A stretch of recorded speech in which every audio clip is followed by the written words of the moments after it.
Hey everybody, it's Kitty from Bobby Hair Studio. Today I'm going to go over the tutorial that I promised everybody on TikTok during that infamous live that I did that was about 8 hours long. This was her final result, and this whole tutorial is going to show you how I went from the original to this in one evening. I've been getting tons and tons of messages about this color correction, so if I don't answer all the questions that you guys have in this video, make sure to comment below and I'll do my best to answer them all later.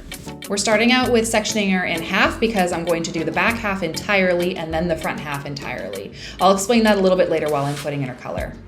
Today I'm going to be using pre-cut foils because it's just so much faster. It speeds up my time because I'm just going to be laying on top of each other 2 foils. So I like pre-cuts, and we're going to be using Schwarzkopf Blonde Me Lightener as always. I'm using about a scoop of this per bowl, and it's going to be moving pretty fast, but this is how I keep it fresh. And also I'm going to be adding in my secret weapon, which is Schwarzkopf Cool Additive, into my lightener because she has some old box dye in there. And it's going to leave a lot of orange residue in her color, so we need a little extra bit of cool to help us tone that out as we lift. And then our developer is Schwarzkopf Blonde Me and 20 Volume. And this, of course, will lift her up really nicely, as much as anything's going to. Now we're prepping the hair with some water. We're just hydrating it before we put on the K18 mist because that's going to bond to the water and the hair, and it's going to seal in moisture and make sure it's really protected while we're doing this service. And the reason why we need to do this is because during our test strand, she had quite a bit of breakage in the last 3 to 4 inches of her hair because she has old platinum underneath of this old brown dye.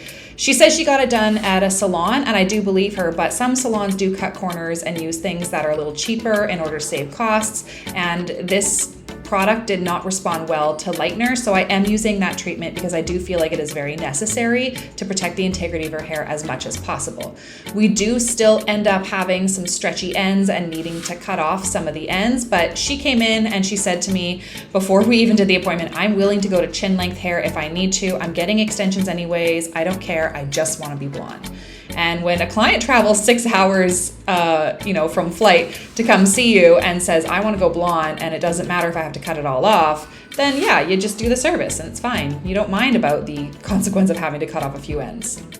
So let's get into what we're doing and why we're doing it. We're taking paper thin sections of hair so that we can get really, really good saturation. And I'm applying the bleach with my Framar Power Painter paddle, whatever it is, it's a paddle, and it allows me to just have a firmer surface to work on so I can feel more saturation going through and I can paint on and not waste any lightener, because when you put in lightener in the foil, there's a lot of lightener that just doesn't end up touching the hair and it just covers a foil for no reason. This can cause a lot of swelling and too much heat to be in the foils, which can cause more breakage. So if you just coat the hair and lay a foil underneath, you're saving on product and you're protecting the hair a little better, and you're getting really, really good saturation because you've got bleach on the paddle, which is gonna coat the underneath of the hair, and you're putting bleach on top. And if you're putting enough pressure, you're actually going to make sure that every single hair is being totally coated in a very even, saturated way. I'm refreshing my bowl every 15 minutes, which is every few foils, honestly, because there is a lot of product that goes into each foil. And I am making sure to be about a ½ inch away from the roots because I'm going to be putting on her root later. And I'll put it on later because it's going to process a little faster. These ends need more time in the foil than the roots do because the roots are hotter, they're going to process faster. And also these ends have that old dye in there, and dye takes a lot longer than virgin hair to lift. And you guys are going to see a few inches of her regrowth that have been lifted perfectly to a level 10, and that's because it's virgin. And then the rest of it's going to be pretty orangey, and it just shows how staining and damaging permanent hair dye can be, because even if you dye it one time, it can affect your future color results until it's all the way gone. So if you ever want to be platinum white blonde, please don't dye your hair dark. It's not likely to happen. Even with my color results today, she could have been lighter, so much lighter and healthier had she not dyed her hair a while ago. But we got where we wanted to go, and she wanted to see a really soft honey blonde, and I'm really happy with the result.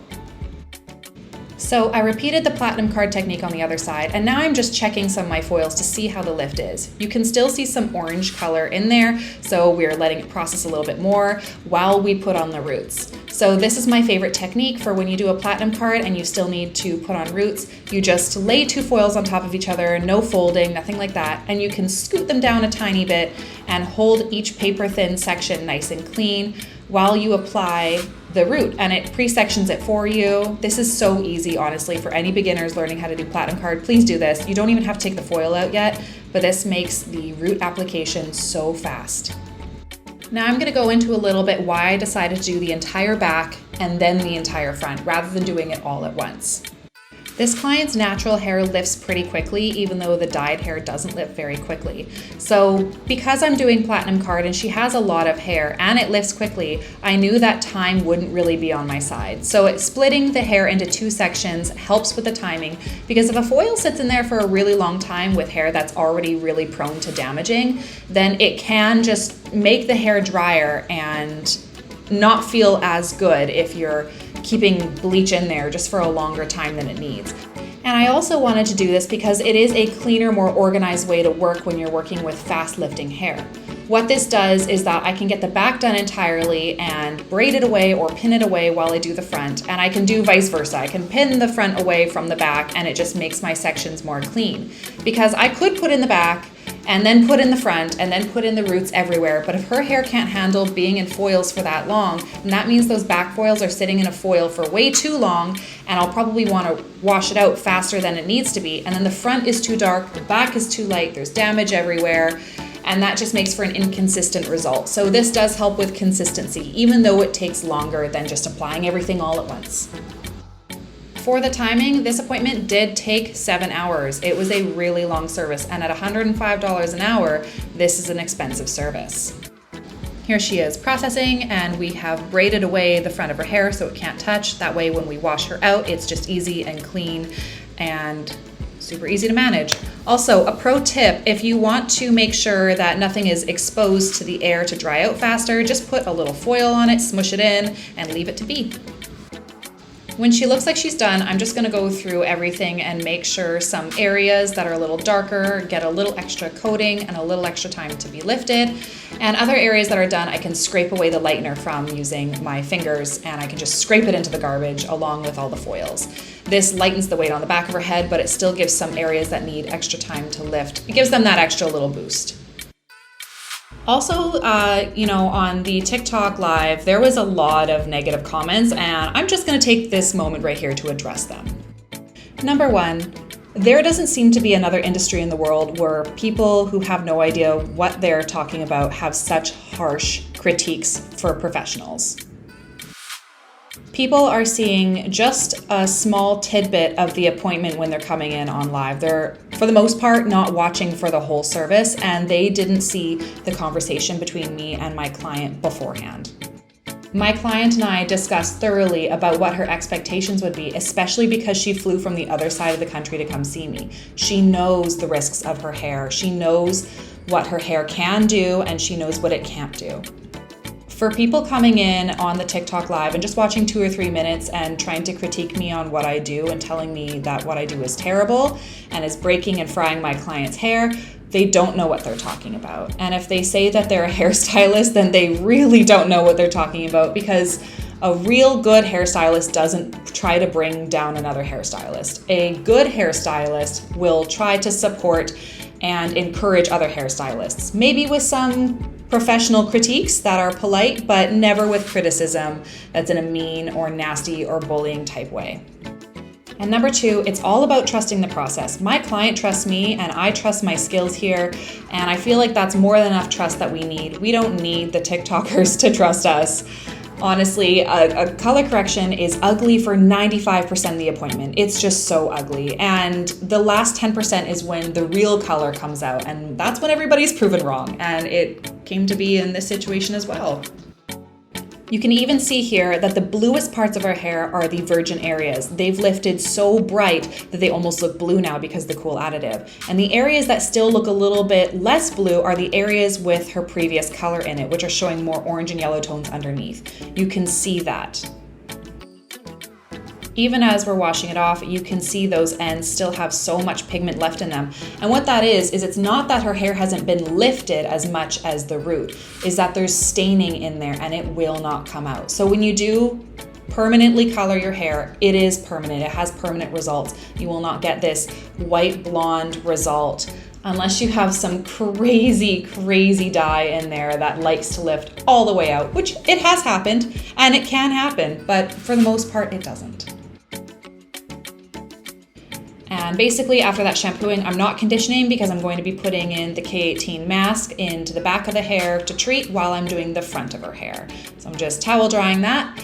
And you can see that the ends are still, they're kind of mushy, but they're not tearing as much as the test strand did because there is K18 in there. So it is doing its best to protect her hair as much as possible, even though we're going to be doing a pretty good chop later on.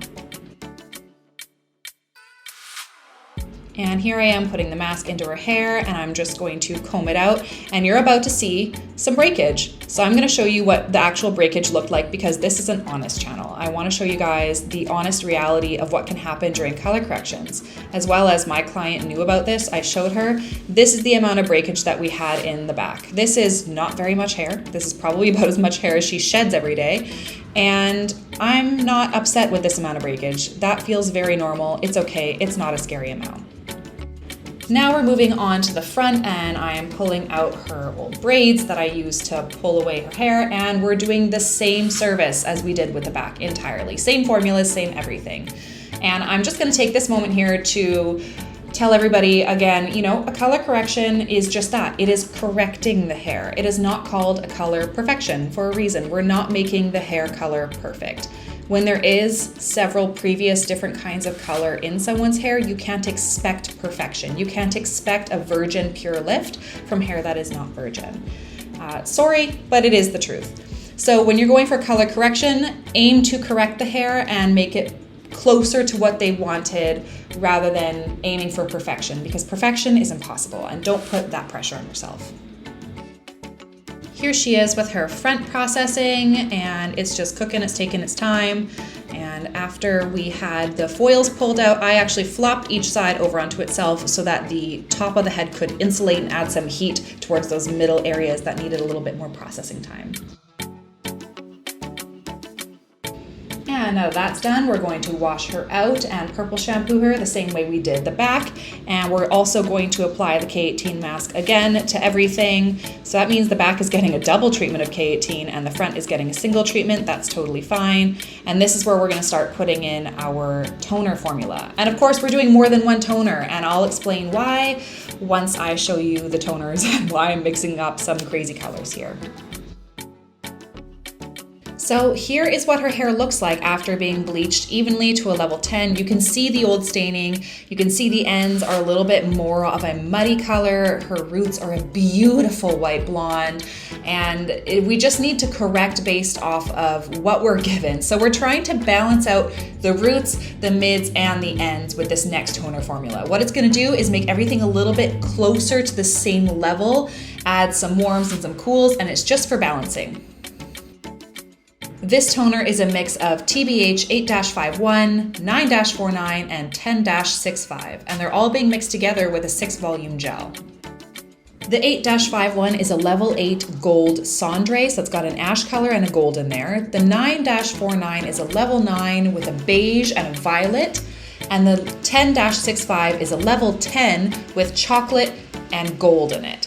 And what those colors are is a bit of almost like a brownie hue with some gold. So I'm mixing it together, literally gold, ash, beige, violet, and chocolate all together.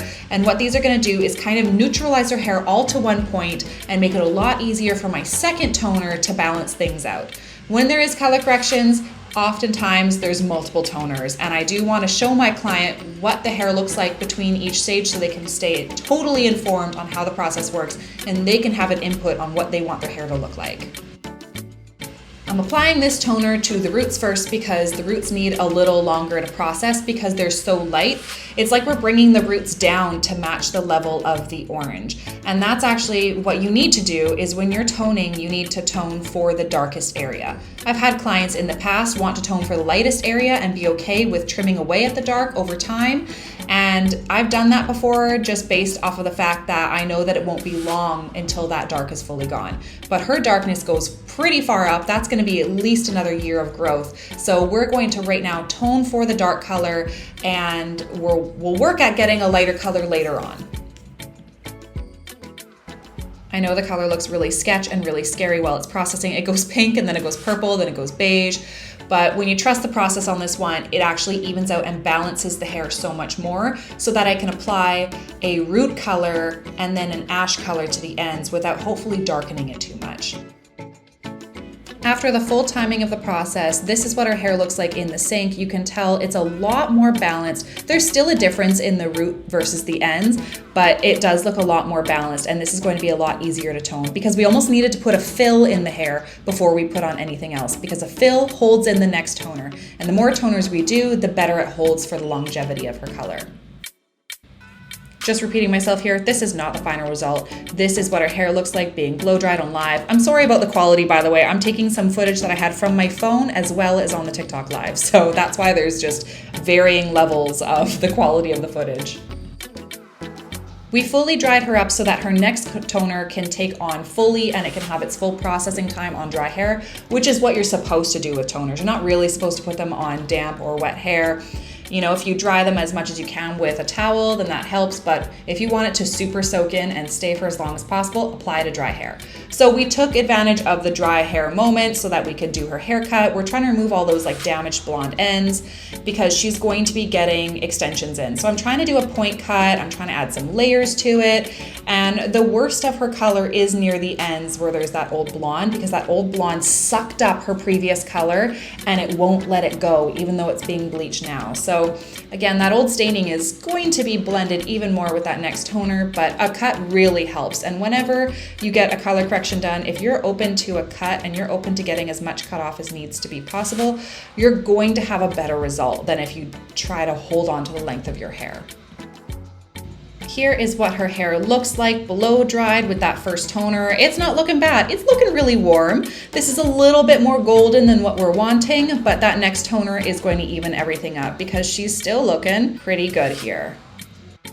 So toner number 2 is going just on the roots wherever her lightest blonde color is, and that is a Vibrance toner 9-0 and 9-65. They're both on a level 9, and I'm adding in a natural, a chocolate, and a gold. And now these are all warm tones because I want to sunny up the root color. The roots are like a beautiful, almost pearly color, but we do want them to be warmer so they can match the ends because we're about blending here. So that's what we're putting on the roots. And then on the ends, I'm putting together a 9.5-21, which is a stronger ash, but it's in a lighter color than even level 9. And there's a dash of 811 in there, which is a double ash.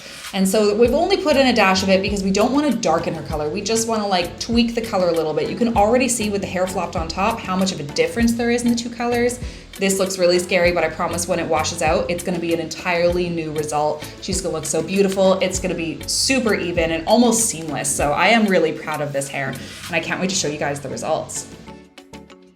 So I'm taking the results next to my ring light because we lost our light of day. It is late into the night now, so we've lost our light, but this is what it looks like in more of a natural light. In the chair, it looks obviously a lot warmer and darker than it really is, but this is her hair curled. We're very happy with this result. She was super pleased. This is exactly what she wanted.